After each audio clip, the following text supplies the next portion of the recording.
नमस्कार मित्रांनो, आज आपण एका अतिशय महत्त्वाच्या विषयावर बोलणार आहोत आणि तो विषय आहे झाड लागवड.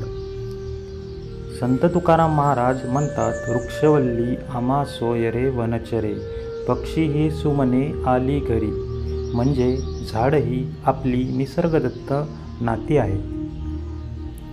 मित्रांनो, आपण श्वास घेतो, त्या श्वासासाठी लागणारा ऑक्सिजन झाड मोफत देतात.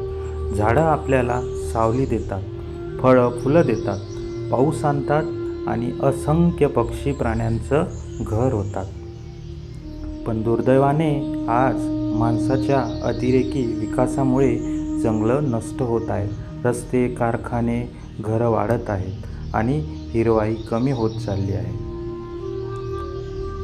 आजचं वाढतं प्रदूषण, उष्णतेची लाट आणि बदललेला पाऊस हा निसर्गाचा आपल्याला दिलेला इशारा आहे. झाडं लावणं हा फक्त पर्यावरणाचा प्रश्न नाही, तर तो आपल्या अस्तित्वाचा प्रश्न आहे. म्हणूनच प्रत्येकाने झाडं लावा, झाडं जगवा हा मंत्र स्वीकारायला हवा.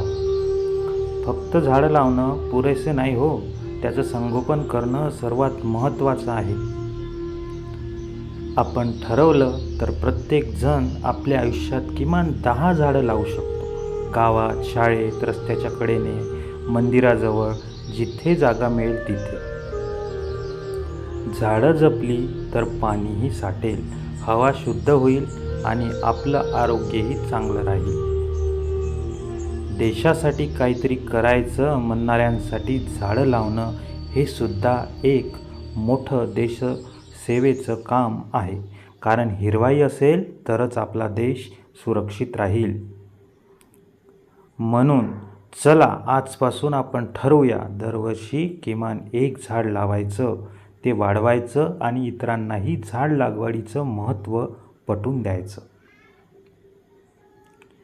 झाडं वाचली तरच निसर्ग वाचेल आणि निसर्ग वाचला तरच आपलं जीवन वाचेल. म्हणूनच झाडं लावा, झाडं जगवा. धन्यवाद.